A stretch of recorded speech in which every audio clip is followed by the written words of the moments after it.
Let me get a medium coffee with 32 sugars and 2 creams. 32 sugars and 2 creams. Don't worry about my diabetes, all right? What if I told you the coffee millions of Americans drink every morning isn't really coffee at all? Because trends show something wild. In the US, coffee has quietly transformed into a vehicle for sugar, syrups, whipped cream, and candy bits rather than the coffee itself. And the rest of the world, they're watching us sip what they basically consider milkshakes at 7 a.m. Today, we're diving into why Americans are addicted to super sweet, syrup-laden drinks, how this happened, and why people abroad find our coffee culture completely insane. And stick around. Near the end, I'll share practical ways to actually enjoy real coffee again, along with questions guaranteed to cause arguments in the comments. Let's get into it. I'm sorry, if I was ever at an American's house and they asked me if I wanted coffee, I'd say, shut up. The way they'd be put in cream, sugar syrup, whipped cream, chocolate sauce, vanilla syrup, hazelnut syrup. Girl, this might be the very first thing you're putting in your body and you're literally going to give yourself a heart attack. Outside the US, the stereotype is simple. Americans don't drink coffee, they drink liquid dessert. Ask anyone from Europe, Australia, or literally anywhere else, and they'll tell you. Our drinks are drowning in sugar, whipped cream, and sauces. Our order names sound like a child naming their dream milkshake. And the idea of a venti iced sugar cookie white chocolate mocha with extra drizzle, cold foam, cookie crumble, and 2 pumps of caramel is honestly embarrassing to them. American coffee orders have me in a chokehold. Whenever I'm on TikTok and I see some like American mom roll up to Starbucks and she's like, "Can I please have a large venti caramel pumpkin spice, 3 shots, no foam, cappuccino, frappuccino, mocha, hazelnut, caramel, Fenty, I don't know." I'm just like, what is going on over there? Meanwhile, abroad, coffee usually means coffee. Maybe a little milk, maybe a simple sugar cube. That's it. This is why Americans get made fun of right here. This is an adult's coffee order at Dunkin' Donuts. We have 9 pumps of sugar, 5 vanilla shots, 5 French vanilla swirls. You can't even call it coffee. This has got to be like close to 900 calories or something. Do you think the rest of the world is judging American coffee culture fairly, or are they overreacting? This is what 10 pumps of sugar looks like. 10 pumps of syrup in your coffee, you're drinking that much liquid sugar. Just FYI. Starbucks built an entire global identity around flavored syrups. Scroll TikTok and you'll find accounts posting the craziest Starbucks orders with syrup math that feels like satire. And that's before we even touch the holiday drinks, the drinks that go the most viral, the ones people obsess over, and the ones with sugar counts that would make a dentist faint. You know what I just discovered? That this drink right here has 87 grams of sugar in it. Yes, 87 grams of sugar and 600 calories. And I still ordered it because it's literally my favorite drink right now. For example, in a venti size sugar cookie frappuccino, there is a shocking 67 grams of sugar. In a venti size peppermint mocha, there is an astounding 68 grams of sugar. That's roughly the same amount of sugar as a full-size Snickers and a can of Coke combined. Starbucks' holiday menu is essentially a rotating dessert catalog disguised as coffee, and people love it. The sweet drinks are always among their top sellers. If Starbucks removed half the sugar from its holiday drinks, would people still buy them, or would sales crash? You guys have seen those Dunkin' videos of the worker who makes the absolute ridiculous drink concoctions? I thought those were all fake. Oh man, was I wrong. I work at a coffee shop. Tell me how this lady, with confidence, ordered this exact order. No hesitation. Can I get a medium brewed coffee, a splash of half and half, and 14 sugars? She knew exactly that's how many sugars she wanted. 14 sugars in her coffee. You don't want coffee. She had to do something to arrive at 14 being her perfect amount of sugars. You think she was at 11 and she was like, yeah, it's good, I like it, but it could be a little sweeter. Just get a soda. If Starbucks is candy but classy, then Dunkin' is candy but chaotic. There are entire TikTok accounts dedicated to insane Dunkin' orders. Think endless pumps of syrups, buckets of cream, and barely any actual coffee at all. All right, guys, here's another crazy large drink. It's going to be 11 French vanilla, 13 sugar, and 9 cream. Some Dunkin' orders look like someone hit randomize on the syrup pump machine. It's practically dessert engineering at this point. Dunkin even had its own legendary sugar bomb, the Ice Spice Munchkins drink. When it dropped, the large size had roughly 1,100 calories and 185 grams of sugar. It was made with coffee syrup instead of real brewed coffee. The drink was even mixed with blended donut holes and sweetened cream. This thing was basically a caffeinated liquid donut. It went viral, sold by crazy, and then disappeared from the menu. But it lives on as the ultimate example of how far American coffee culture has gone. And here's the crazy part. Dunkin's sweetest drinks weren't outliers. They were the norm. Their iced coffee swirls aren't flavor shots. They're syrup concentrates loaded with sugar. Do you think Dunkin' fans will defend their drinks in the comments or admit they're basically milkshakes? Can we get 2 large iced French vanilla coffees with whipped cream, extra caramel drizzle, and extra ice? They did not fail with the extra caramel drizzle. Best $3 coffee I've ever had. McDonald's coffee is another sugar giant, especially the caramel iced coffee. Because here's the secret. McDonald's doesn't hold back with the caramel drizzle sauce, the thick, sticky kind that instantly turns the drink into dessert. A medium caramel iced coffee from McDonald's can easily stack up to 38 plus grams of sugar before you add any extra pumps or cream. And the caramel frappe, that thing is a milkshake. Do you think people drink McDonald's for the coffee or for the caramel dessert disguised as coffee? This is why people joke that McDonald's coffee tastes like melted ice cream with a hint of caffeine. When you picture American coffee, do you think of Starbucks, Dunkin', or McDonald's first? Make sure to mention where you're commenting from. As you can see, I have a very extensive syrup collection. So I recently checked and I have over 40 sauces and syrups for my coffee corner. Now let's talk syrups, the backbone of American coffee addiction. You're going to see clips in this section of people showing off entire shelves of syrups or making drinks at home with 10 pumps of caramel, marshmallow, cookie butter, or whatever's trending on TikTok. But here's the facts that make this even wilder. Up to 60% of Americans report using flavored syrups or sweetened creamers in their coffee. The exact number depends on the survey and age group. Younger drinkers lean even sweeter. Flavored syrup sales in the U.S. crossed $1 billion annually. Brands like Tarani and Monin make massive seasonal profits from holiday flavors alone. Many syrups have more sugar per ounce than soda. American coffee is less coffee culture and more syrup culture. If you had to give up one, syrups or creamer, which would you sacrifice?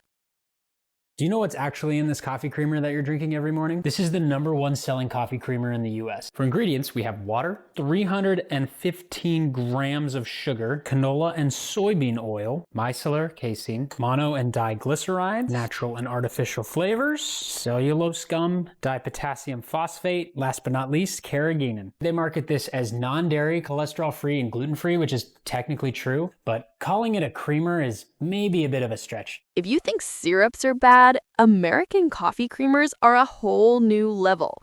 Walk down a U.S. grocery aisle and you'll see Eggo waffle flavored creamer, Rice Krispie treats creamer, brown butter cookie dough creamer, Twinkie creamer, even Kit Kat creamer.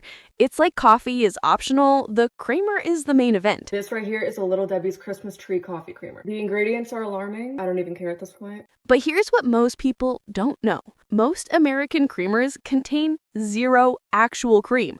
They're usually a mix of water, vegetable oils, sugar, stabilizers, thickeners, artificial flavors, emulsifiers, and bioengineered ingredients. Long ingredient lists, high sugar, and huge serving sizes because people pour it generously, often way more than a single tablespoon. For example, the Kit Kat creamer is marketed as dairy-free, gluten-free, and cholesterol-free, which sounds healthier, but the ingredient list is long, engineered, and packed with additives. Many consumers think dairy-free equals healthier without realizing it's basically flavored oil plus sugar. And this is what powers most American coffee at home. When you see Americans use a 1/4 cup of creamer per cup of coffee, the math gets scary fast. By the way, if you're interested in American food quality, I have a whole playlist linked below where we go even deeper. What's the weirdest or wildest creamer flavor you've ever seen? Look at the size of this. Because look at the size of that. This was 1 liter. I'm not even joking now. I wasn't sure. Do you know how many calories there are in one of these? Around 600 calories. At the end, it got a bit too sickly. I actually don't know how people can finish this whole thing. But sadly, I had to tap out. When non-Americans visit the US, one of the first shocks is the coffee size. A small in America is often the large abroad. A venti doesn't exist in many countries. I just went to Starbucks and ordered a large coffee because large coffees in Australia are still pretty tiny. Who the drinks that? It's massive. This ties into the American mindset. Bigger is better. Bigger cup, more syrup, more cream, more sugar, more fun. Are giant American coffee sizes convenient or ridiculous? There are so many differences between coffee culture in America and Paris, but one of the most niche ones is that they don't drink syrup in their coffee, whereas Americans love syrup in their coffee. If you order coffee here and you ask for syrup, something they will always offer you in return is maple syrup. Kind of weird if you've never tried it, really random, but actually kind of good. Give it a try. Americans abroad often struggle because iced coffee is not always available. Not only that, but you may be judged for attempting to order one. Sweetened coffee is rare, and you likely won't be able to get 8 pumps of syrups in your drink. Portion sizes are smaller. The coffee is stronger, richer, and not masked with sugar. Some Americans only realize how sweet our drinks are after they spend time abroad and then taste US coffee again. Their taste buds literally shift, and American drinks taste like candy. If you've traveled abroad, did the coffee taste too strong or finally normal? Welcome in. What can I get started for you today? Just a coffee, please. Sure. And what kind of coffee would you like? Just a normal coffee. So like a drip? Just normal coffee, okay? Right. Okay, so a drip coffee. And what kind of milk would you like? No, without milk. Oh, sorry. We don't have oat milk here. Just soy or almond. No, not oat. With oat milk. No milk, okay? No problem. Okay, and then do you want a light, medium, or dark roast bean? Oh, and I have to recommend trying one of our in-house made syrups. We have lavender, rose, and cardamom. When will the questions end? Nothing. No, just normal coffee. And what size would you like? Tall, grande, or venti? Are you even speaking English? So what size would you like? Just small, okay, normal, small coffee. No problem, I'll get you a tall. Oh, putain, no, small, not tall, small. Yeah, tall is the smallest size. Are they trying to make this as complicated as possible? All I want is a coffee. Now I'm just gonna need you to sign right here. $8. And you want me to add 30%. C'est n'importe quoi. Non. And here's your coffee. This is the smallest one? It's like the size of my head. I'll never finish this. A non-American walks into a US coffee shop and tries to order just a coffee and gets hit with what size? Hot or iced? What milk? Any syrups? Any cold foam? Any drizzle? Any sweet cream? They're used to coffee? Yes? Done. Do Americans overcomplicate coffee, or do we just like options? Apparently, Americans can't comprehend how coffee shops in other countries could possibly be open at 9 o'clock or later and not at the crack of dawn. And that is because in many other countries all over the world, drinking coffee or tea is seen as a ritual that should be enjoyed and savored. And I personally enjoy sipping a nice cup of coffee, good quality coffee with limited amounts of sugar in it, from a ceramic mug rather than gulping it from a styrofoam cup on my way to work. I think Americans should reflect upon their own culture and see the problems that are in their day-to-day society and lifestyle that is causing them to be feral for this caffeine fix before 9 o'clock in the morning, rather than being able to enjoy something as simple as a cup of coffee. In much of Europe, coffee is an experience. You sit, you talk, you enjoy it. It's part of social life, not a rush. In America, coffee is fuel. Drive-through, grab and go, mobile order, chug it in the car.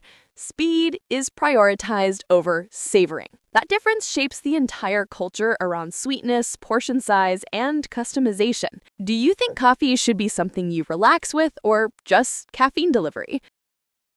All right, let's end this with solutions. Start with higher quality coffee. The better the bean, the less you'll crave syrups and flavors. Reduce sweetness slowly. You don't have to quit cold turkey. Drop 1 pump at a time. Switch to natural sweeteners if you're really struggling to give up the sweetness factor. Maple syrup, honey, or date syrup still adds sweetness, but with better flavor complexity. Use vanilla extract instead of vanilla syrup. Add cinnamon or cocoa powder for flavor without sugar. Use real cream or whole milk instead of artificial creamers. Better texture, fewer additives. Up first, I would avoid the zero sugar coffee mates at all costs. And yes, the same goes for the ones with sugar. The ingredients list in this is so alarming. We have soybean oil, which is an inflammatory seed oil, maltodextrin, phosphates, mono and diglycerides, artificial flavors, carrageenan, sucralose, and acesulfame potassium. That is the biggest red flag ingredient list I have ever found. That is going to contribute to so much bloating, inflammation, and just gut problems down the road, and acne. Another one that I would avoid is the International Delight. Very similar to the Coffee Mate, very similar ingredients. It's still junk. Now moving on to two that I would buy and that I absolutely love and use on a daily basis. Organic Valley grass-fed half and half milk. Look at the two ingredients in here, organic milk and organic cream. That is exactly how half and half should be. And second, at this grocery store, they have Forager Project. This is a sweet and creamy creamer. Look at how simple the ingredients list is here. So stop buying the BS one. Try iced Americanos or cold brew. They taste strong but smooth. Easier stepping stones into real coffee. Make a half-sweet version of your usual order. This isn't about deprivation, it's about retraining your taste buds. If you have any practical tips we missed or any low-sugar drink suggestions, drop them in the comments. So here's what I want you to think about. Are Americans addicted to sugary coffee because companies engineered it that way, or because we forgot what real coffee tastes like? In your perspective, is American coffee culture fun, creative, and harmless, or is it completely out of control? If you enjoyed this deep dive into American food and drink culture, make sure to subscribe. We've got more on the way. Like and share this video with someone who either loves their sugary drinks or who drinks black coffee and can't fathom the fact that these drinks exist. And check out the playlist I've linked for more videos related to American food.